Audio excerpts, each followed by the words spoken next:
तारक मेहता का उल्टा चश्मा। अरे हमारे जमाने की चीजों को माधवी ने कहा कि घर से बाहर निकाल दो, तो मैंने माधवी को रिक्वेस्ट की कि मुझे 3-4 दिन का टाइम दो, मैं थोड़ा सा देखता हूँ कि इसमें क्या रख सकते हैं, क्या निकाल सकते हैं। लेकिन उसने एक नहीं सुनी, मुझे अल्टीमेटम दे दिया। तेरे इस एंटीक को रखने के लिए मुझे जगह मिल गई। कहाँ? सोसाइटी के ऑफिस में। ये बिल्कुल सोसाइटी की ऑफिस है, कोई कबाड़ खाना थोड़ी कि कोई भी आकर अपना भंगार यहाँ छोड़कर चला जाएगा। भिड़े भाई को जाके बताता हूँ। देख पीड़ू, अभी तो मैं चाय पार्टी से काम चला लूंगा, लेकिन बाद में तेनू कैरम पार्टी देनी पड़ेगी। Carrom party?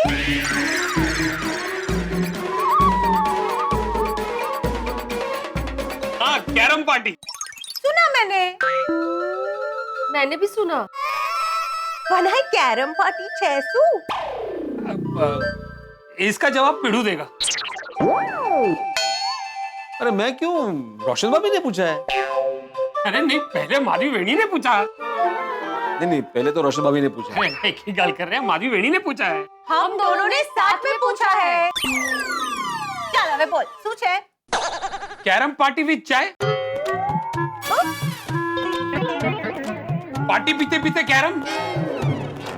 What? अरे कहा है बोलते हैं थोड़ी, चाय पीते पीते कह रहे हो। अच्छा, कैरम खेलते खेलते चाय पीने की पार्टी। तो एम बोलनी। लीजिए चाय लीजिए। ये चाय पार्टी एंजॉय कीजिए, हम लोग सब मिलके कैरम खेलेंगे बाद में। रोशन के मुंह से पार्टी का नाम सुन के मुझे तो लगा कि वो पार्टी शार्टी की बात कर रहा है। एनीवे, माधवी भाभी ये लीजिए, मेरे घर की एक्स्ट्रा चाबी आप संभाल के रखिएगा, ओके? अभी मैं जाती हूँ। अरे सुनिए, वो चाय तो पी के जाइए। अरे नहीं, अभी किचन में बहुत काम बाकी है। डांस आप रख के आई हूँ। अच्छा। एक मिनट, रोशन, तू तो घर आ जाने वाला था, तू इत्थे क्या कर रहा है? रोशन भाभी, सोडी भाई ने आज बहुत बड़ा काम किया है हमारे लिए। अच्छा, तू क्या है, मैंने आज घर में थोड़ी साफ सफाई की ना, तो उसका पूरा भंगार निकला। तो मैंने इनको कहा था ये पुराना भंगार है, आप फेंक आओ। लेकिन आपको तो पता है इनका पुरानी चीजों का प्यार, फेंक ही नहीं रहे थे।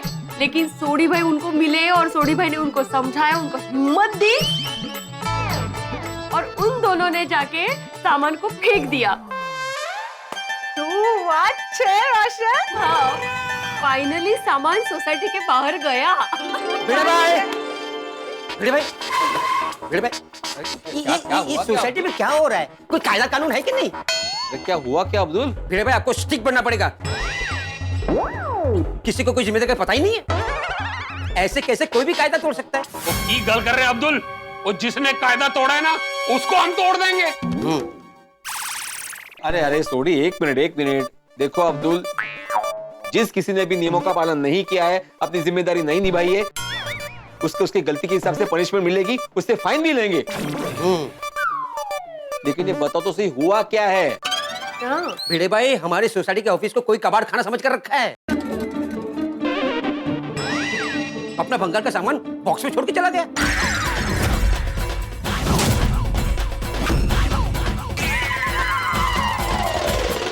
काय?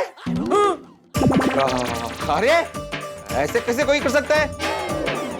सोसाइटी ऑफिस है वो, भंगार का सामान रखने की जगह थोड़ी है। नहीं, मुझे अभी देखना पड़ेगा, चाय बाद में पीते हैं। चल। वाओ मेरे भाई, तू अच्छे। इतना फास्ट एक्शन तो मैंने पहली बार किसी सोसाइटी के सेक्रेटरी को लेते हुए देखा है। ग्रेट चलो। एक मिनट, आहो वापस आ जाइए। सोडी भाई, आप भी आइए। अब्दुल भाई, आप भी आइए। अब्दुल भाई, सोसाइटी ऑफिस में जो भंगार है उसमें एग्जैक्टली क्या-क्या है पता है आपको? हाँ, अब माधवी, होगा किसी का भी भंगार, तुम्हें क्यों जानना है? मुझे जानना है। अब्दुल भाई प्लीज बताएंगे। साइकिल का हवा भरने का पंप है, कंघी है, ट्रांजिस्टर है, पुरानी स्त्री है और बहुत सारे भंगार की चीजें हैं।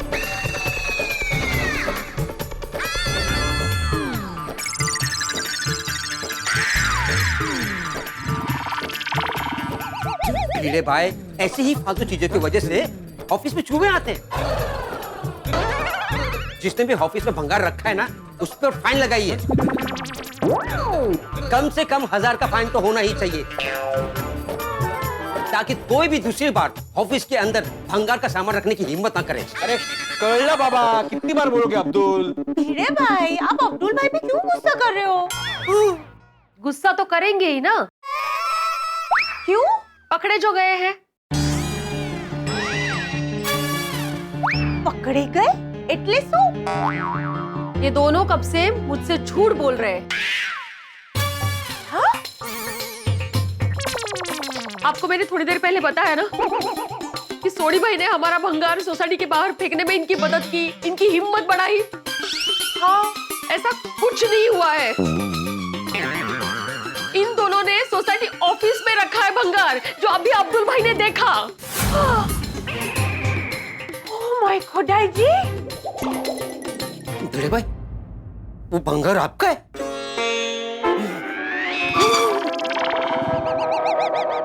माधवी, वो भंगार सोसाइटी ऑफिस में रखने का आइडिया मुझे सोडी ने दिया था। ओए पिड़ू, तो सीधा पलटी। ओए तूने तो कहा था कि तेरे जमाने की चीजें हैं, तेरी यादें जुड़ी हुई हैं, और तू इन्हें फेंक नहीं सकता। तो मैंने कहा कि तू फेंक नहीं सकता तो सोसाइटी के ऑफिस में रख दे। हाँ वही तो, अगर तुमने मुझे आइडिया नहीं दिया होता तो मैं सामान फेंकने ही वाला था। ए वेखो लोको, भलाई का तो जमाना ही नहीं रहा। ओए जा, और मैनू तेरे नाल गल ही नहीं करनी। चल रोशन। एक मिनट, छटकवानी कोशिश नहीं कर। उभो रे। माधवी भाभी, आप क्या बोल रही थी? अपने मुझसे झूठ बोला ना। भिड़े भाई ने आपसे झूठ नहीं बोला माधवी भाभी, रोशन ने भी झूठ बोला है, और इसकी तो तुझे पनिशमेंट मिलती रहेगी। आज पूरे 1 हफ्ते तक तेरी लफ्टी बंद। ओ नहीं रोशन, नहीं, तू ऐसा नहीं कर सकती। वो इतनी छोटी सी गलती के लिए इतनी बड़ी सजा। नहीं रोशन, प्लीज तू ऐसा नहीं कर सकती। ऐसा ही करूंगी। और माधवी भाभी, आप भी भिड़े भाई की पूरे 1 हफ्ते तक चाय बंद कर दीजिए।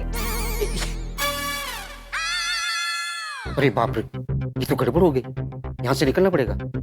चलो मैं चलता हूँ। अब्दुल भाई 1 मिनट, आप जरा रुकिए। आपको मैंने भंगार सोसाइटी के बाहर फेंकने के लिए बोला था, आप सोसाइटी ऑफिस में रखकर आ गए। आपको मेरी कोई वैल्यू ही नहीं है ना? नहीं ऐसा नहीं है, तुम्हारी वैल्यू है मुझे माधवी। वाह, वैल्यू होती तो मुझसे झूठ ही नहीं बोलते ना आप।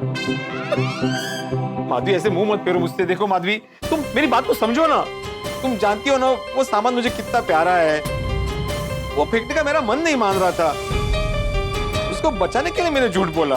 और माधवी बहनी, पिड़ू मेरा दोस्त है, इसलिए मैंने दोस्त का साथ दिया। I am sorry. अच्छा, तो तुमने अपने दोस्त का साथ दिया ना, तो अब मैं अपने दोस्त का साथ दूंगी। बताइए माधवी भाभी, आपको भंगार किधर जाके फेंकना है? गोकुल धाम के बाहर, पाउडर गली के बाहर, या फिर मुंबई के बाहर? जहाँ भी फेंकना है मैं आपके साथ हूँ माधवी भाभी, बताइए आप। ये रोशन रवा देनी। मुंह बंद कर। ओ रोशन भाभी हो, आप शांत हो जाइए। वो भंगार नहीं है, मेरी पुरानी याद है। आपकी पुरानी यादें हमारे घर में जगह रोक रही है। मैं कितनी बड़ा सांगू तुम्हाला। माधवी, मैं चलता हूँ। अब्दुल भाई, मैं रुकता हूँ। अब्दुल भाई, क्या आप मेरी मदद करेंगे भंगार सोसाइटी के बाहर फेंकने में?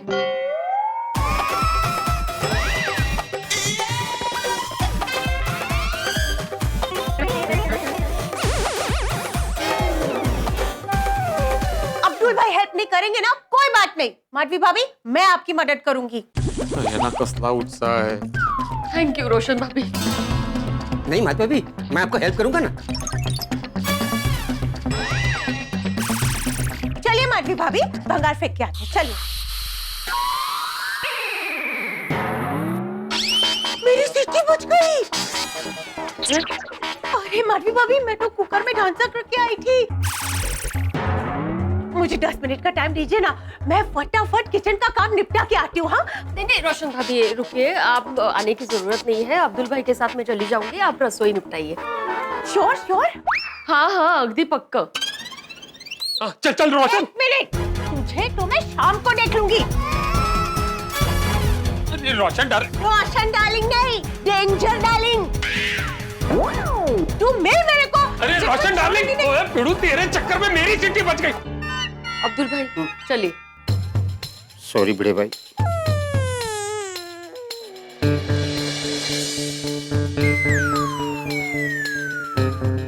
वैसे रोशन भाभी ने सुझाव अच्छा दिया था पनिशमेंट का। 1 हफ्ते के लिए आपकी चाय बंद। माधवी,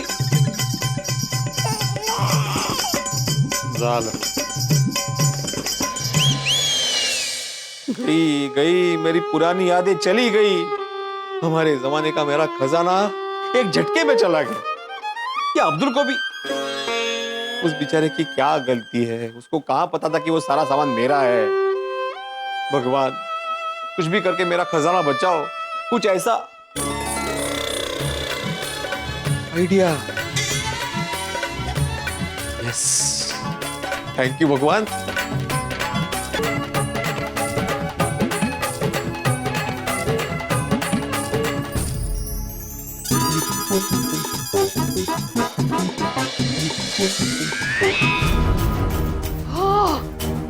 हे बगा, ये भी ना। माधवी भाभी, आप रहने दीजिए, मैं फेंक दूंगा। नहीं मैं फेंकूंगी। नहीं नहीं, आप चिंता क्यों कर रहे हो, मैं हूं ना, मैं फेंक दूंगा। अब्दुल भाई आप फेंकिए, लेकिन आप इनको बताओगे तो नहीं कि कहाँ फेंका है? नहीं नहीं, मैं किसी को नहीं बताऊंगा कि मैंने ये भंगार कहाँ फेंका। अब्दुल, जल्दी से मेरा मैसेज पढ़ ले भाई।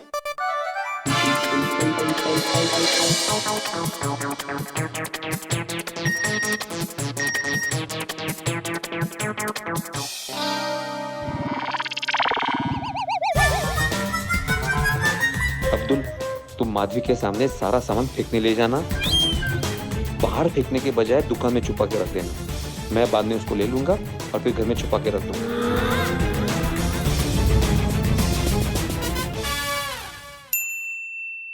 हो ओके भिड़े भाई। यस,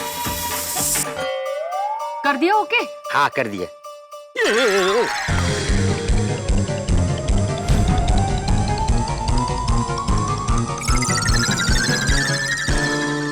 माणूस है। सॉरी, वो भिड़े भाई का मैसेज था, इसके लिए मैं उनको मना नहीं कर पाया। सॉरी। आपसे ये उम्मीद नहीं थी मुझे। एक मिनट,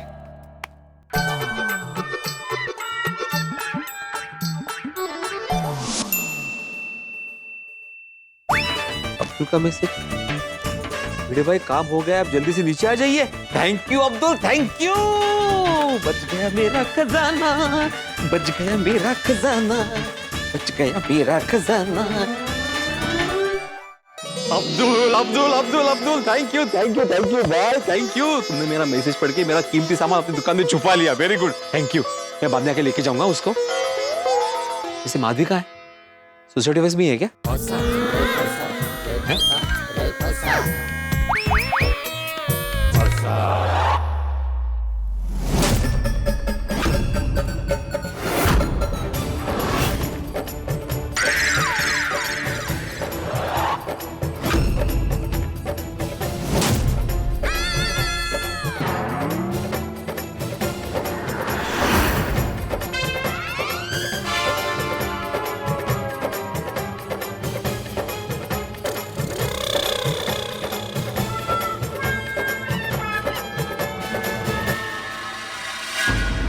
अब्दुल, आप दोनों के बीच में मेरा हाल चक्की में पीस रहे गेहूं की तरह हो रहा है।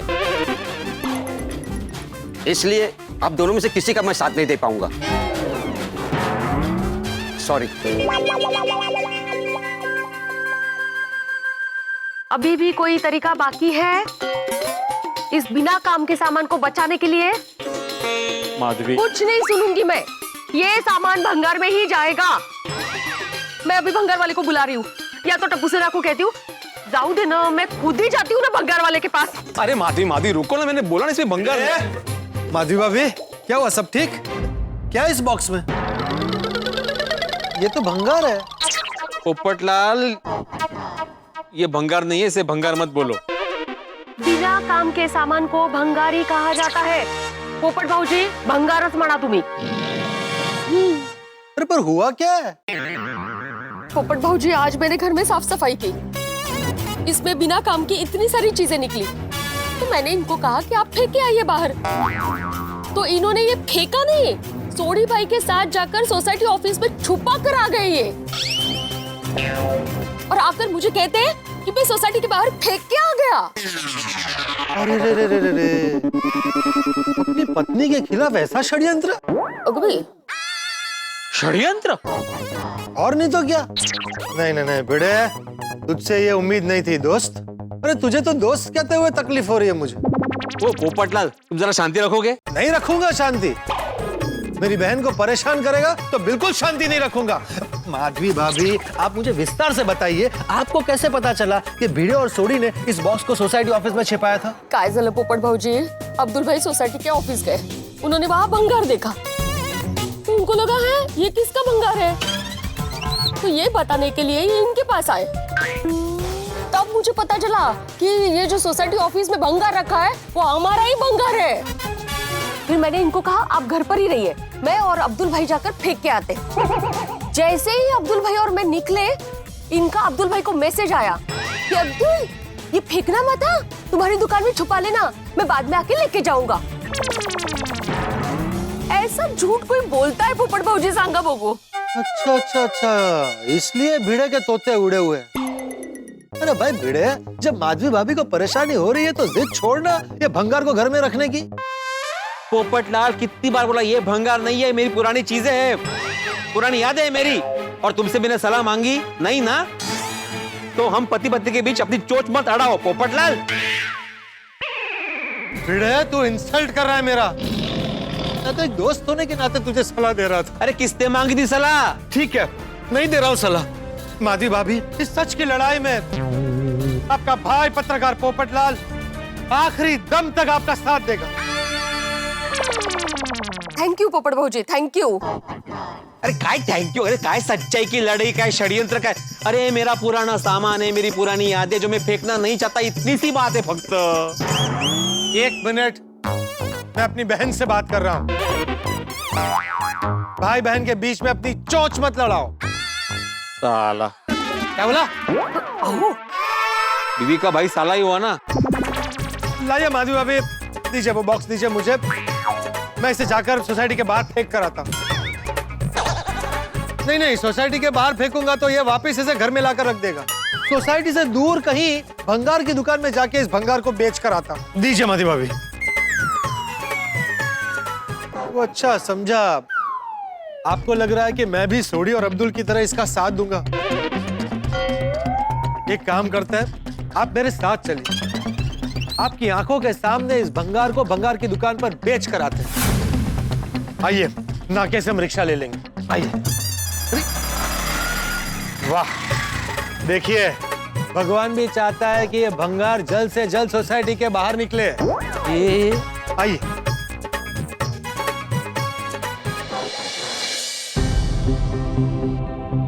आहो, मुझे पता है आपको अच्छा नहीं लग रहा है, पर मुझे ये भी पता है कि मैं जो भी कर रही हूँ ना वो अच्छे के लिए ही कर रही हूँ। अगर ऐसा ना माधी तो ये सारी चीजें रहने दो। अब खुद ही कहते हो ना कि कभी कभी इमोशनली नहीं प्रैक्टिकली सोचना चाहिए, तो सोचते हैं ना प्रैक्टिकली।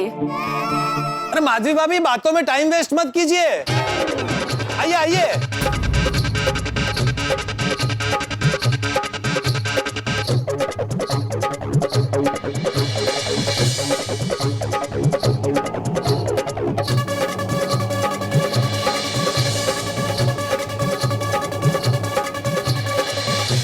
माधवी, माधवी, ये तुमने अच्छा नहीं किया। मेरी भावना को समझा ही नहीं तुमने। गई मेरी पुरानी जमाने की यादें चली गई। और ये पोपटलाल को क्या जरूरत थी बीच में टांग अड़ाने की? पोपटलाल, मैं तुम्हें छोड़ूंगा नहीं। दोस्तों, आपने कभी दो बच्चों को गार्डन में सीसॉ पे खेलते हुए देखा है? जब दो बच्चे आमने सामने बैठते हैं और एक बच्चा अपने पैरों से जमीन को धक्का मारकर ऊपर जाता है तो दूसरा बच्चा नीचे आता है। भिड़े के साथ भी ऐसा ही कुछ हो रहा है। भिड़े अपना खजाना छुपाने में कामयाब तो हो गया, लेकिन पकड़ा गया। भिड़े के लिए उसका जो पुराना सामान है वो कुबेर के खजाने जैसा है, और माधवी भाभी ने इसी पुराने सामान को भंगार करार दे दिया है। अब इस भंगार को ठिकाने लगाने के लिए पोपटलाल भी माधवी भाभी का साथ दे रहा है। अब तो भिड़े का गुस्सा चाय की तरह उबले, और जितना उबलेगा आपकी हंसी उतनी उछलेगी। तो देखना ना भूलें तारक मेहता का उल्टा चश्मा। देखते रहिए, हंसते रहिए। अगर तूने मुझे सुनाने के लिए, डांटने के लिए या लड़ाई करने के लिए फोन किया है तो मेरे पास बिल्कुल टाइम नहीं है। पोपटलाल, मैंने लड़ाई करने के लिए फोन नहीं किया है भाई। मुझे लड़ाई करनी ही नहीं है। तो क्यों फोन किया है? हाँ पोपटलाल, शांति से मेरी बात सुनो। मान लो तुम्हारी शादी हो चुकी है और तुम्हारी पत्नी जो है। इतनी अच्छी बात करने के लिए। सुनो सुनो, पूरी बात सुनो। मान लो तुम्हारी शादी हो चुकी है और तुम्हारी पत्नी जो है वो तुम्हारे सारे पुराने छाते उठाकर बाहर फेंकने की बात करती है तो? अरे भिड़े, सबसे पहले तो मेरी पत्नी कभी ऐसा करेगी ही नहीं। और जो बात पॉसिबल नहीं है, काल्पनिक है, उसे छोड़ और मुद्दे की बात कर। अरे मुद्दे की बात ही तो कर रहा हूँ भाई।